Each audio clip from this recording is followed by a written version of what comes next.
मराठा आरक्षणाच्या प्रश्नावर राज्यभरातील वातावरण चांगलेच तापले आहे. संघर्ष योद्धा मनोज जरांगे पाटील यांच्या नेतृत्वाखाली येत्या 27 ऑगस्ट पासून आंतरवली येथून मुंबईच्या आझाद मैदानाकडे मोठे आंदोलन सुरू होणार आहे.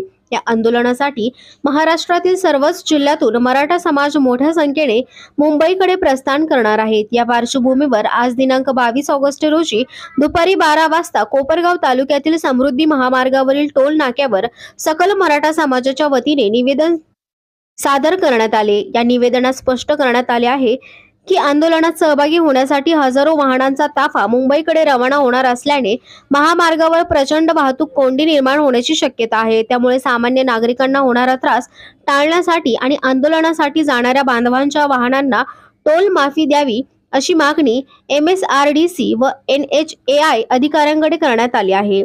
यावेळी भरत मोरे, अनिल गायकवाड, विनय भगत, अमित यांच्यासह मराठा समाजाचे अनेक बांधव उपस्थित होते. समाजाच्या या मागणीमुळे प्रशासनासमोर मोठे आव्हान उभे राहिले आहेत. वाहतूक व्यवस्था सुरळीत ठेवणे आणि आंदोलनकर्त्यांच्या सुरक्षित प्रवासाची जबाबदारी आता स्थानिक प्रशासनावर आली आहे. रोकटोक मराठीसाठी हाफिज शेख, कोपरगाव. आज आम्ही कोपरगाव हद्दीमध्ये हा समृद्धी टोल नाका या ठिकाणी इथे आलेलो आहे. या ठिकाणी इथं आलेलो आम्ही इथं साहेबांना निवेदन दिलं. या ठिकाणी भरत भाऊ होते, विनय भगत होते, अमित आडा होते, ऋषी पवार होते, अजून बाकीचे बरेच होते. आम्ही यांना निवेदन दिलं. आम्ही यांना सांगितलं 27, 28, 29 आमच्या ह्या गाड्या मुंबईला जाणार आहे. म्हणजे जालना भागातल्या असू, कोपरगावच्या असू, अजून इतर कोणत्या ठिकाणच्या असणार आहे. पण ह्या टोल नाक्यावर यांनी ह्या गाड्या अडवू नये.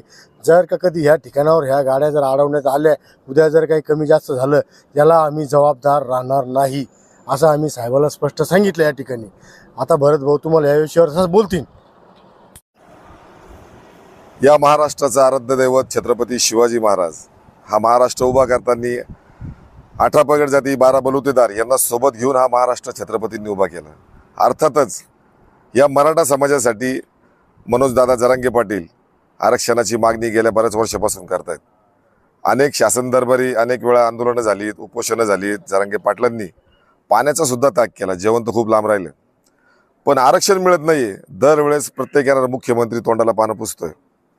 आता मागच्या वेळेस मुंबईपर्यंत पोहोचलो, पण मंत्रालयापर्यंत जाऊन दिलं नाही. आम्हाला फसवलं गेलं, या मराठा समाजाला फसवलं गेलं.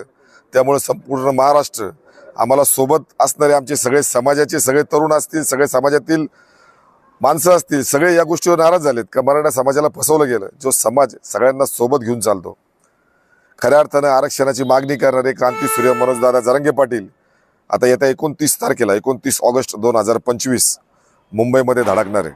या महाराष्ट्रातला नाही, या भारतातला संपूर्ण मराठा युवक आणि आमच्या सोबतीला सगळेच जण या समृद्धी महामार्गावरून प्रवास करून मुंबईमध्ये पोहोचणार आहेत. अनेक मार्गाने येतील, पण नागपूरवरून निघणारा मराठा समाजाचा प्रत्येक कार्यकर्ता ज्या ज्या गाडीने येणार आहे ती गाडी या टोल नाक्यावरून त्या दिवशी टोल घेऊ नये असं निवेदन आम्ही आज MSRDC NHAI हे जे पदाधिकारी आहेत त्या सगळ्यांना आम्ही आज निवेदन दिले. त्यांच्याशी आम्ही चर्चा केली. काल खऱ्या अर्थानं नितीनजी गडकरी साहेब यांना सुद्धा आम्ही मेल केलेला आहे. आता लवकरच या बाबतीत निर्णय होईल आणि तो निर्णय 100% सकारात्मक असेल. कारण आजपर्यंत करोडोचे मोर्चे या भारतामध्ये निघाले, महाराष्ट्रात निघाले, पण कुठेही गालबोट न लागता, कुठेही साधी दगडफेक सुद्धा न होता, कुठल्याही समाजाला आम्ही दोष न देता, कुणाच्या हिस्स्याचं आम्ही आरक्षण न वरबडता आम्ही आमच्या हक्काचं आरक्षण मागतोय. तर मुंबईत 29 तारखेला खऱ्या अर्थानं मुंबईत येण्यासाठी 27 तारखेपासून या महामार्गावरून ज्या ज्या गाड्या जातील, कारण त्या दिवशी प्रचंड भार हा प्रवास असताना प्रचंड भार हा टोल नाक्यावर पडणार आहे. त्याच्यामुळं तो भार आर्थिक आमच्या लोकांवर येऊ नये. जे जे आम्हाला साथ देतील निश्चितच ते स्टिकर लावून येतील, भगवे झेंडे लावून त्या ठिकाणी येतील. मी या निवेदनाद्वारे पुन्हा एकदा अधिकाऱ्यांना विनंती करतो का त्या दिवशी विना टोल न घेता आमच्या गाड्या त्या ठिकाणी सोडण्यात याव्या. कारण त्याच्यात गरीब मराठा सुद्धा असणार आहेत, सगळ्या कॅटेगरीमधले लोक येणार आहेत. फक्त टोलचा भार त्या दिवशी पडू नये, कारण टोल वसुली करताना 1 ते 1.5 मिनिटं जातो, त्याच्यामुळे वेळ जाईल. सरळ आपण टोल खुला करावा आणि आमच्या गाड्या जाऊन द्याव्यात असं निवेदन आम्ही या ठिकाणी दिलंय. मी पुन्हा एकदा आता या ठिकाणचे आमच्या कोपरगावचे जे टोल नाक्याचे जे अधिकारी आहेत सागरजी मुंगसे साहेब यांना आम्ही निवेदनाद्वारे त्यांना विनंती केली आणि त्यांनी सांगितलं का मी तुमचं निवेदन निश्चितच तुमच्या भावना वरतीपर्यंत पोहोचवेल आणि 27, 28, 29ला तुम्हाला टोल लागणार नाही अशी मी जबाबदारी घेतोय असं त्यांनी सांगितलं. त्यांचे मनापासून आभार मानतो आणि मी सगळ्यांना विनंती करतो, कोपरगाव तालुक्यामध्ये जवळजवळ 90 खेडे आहेत. 90 खेड्यातील प्रत्येक मराठा समाजानं आपली स्वतःची गाडी असेल, आपल्या मित्राची गाडी असेल, त्या गाडीनं, एसटीनं, रेल्वेनं पाहिजे ती गाडी मिळेल, जे वाहन मिळेल त्या वाहनानं आपण 29 तारखेपर्यंत आपले आरक्षण मागणारे आपले क्रांतीसूर्य मनोजदादा जरांगे पाटील यांच्या पाठीशी खंबीरपणे उभं राहण्यासाठी आपण निश्चितच मुंबईमध्ये यावं असं मी सगळ्यांना आव्हान करतो आणि विनंती सुद्धा करतो. जय शिवराय, जय जिजाऊ, जय महाराष्ट्र. आज आम्ही हिंदू हृदय सम्राट बाळासाहेब ठाकरे कोपरगाव शहरातील तालुक्यातील समृद्धी टोल महामार्गावर आलेलो होतो. इथं निवेदन दिलेलं आहे. तर कोपरगाव तालुक्यातून जास्तीत जास्त प्रत्येक प्रत्येक घरातून म्हणजे पाटलांच्या आदेशानुसार म्हणजे प्रत्येक मराठ्याने एक गाडी घ्यायची. म्हणजे हर एक घर गाडी जरी म्हटलं तरी चालेल.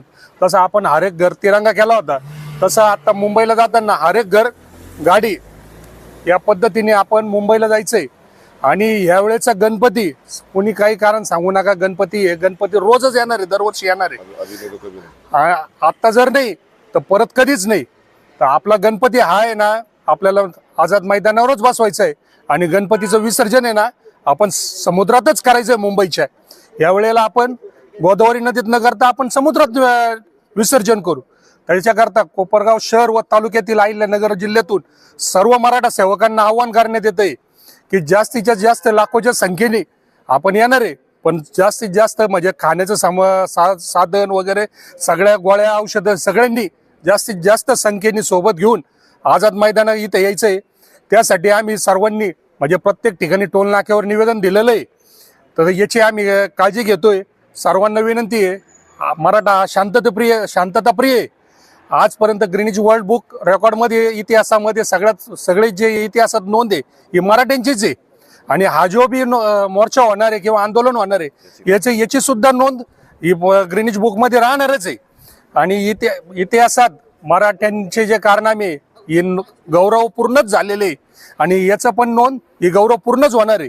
तेव्हा कुणीही गालबोट लावण्याचा प्रयत्न करू नये. आणि पोलिसांना सुद्धा आव्हान आहे का त्यांनी पण आम्हाला सहकार्य करावे.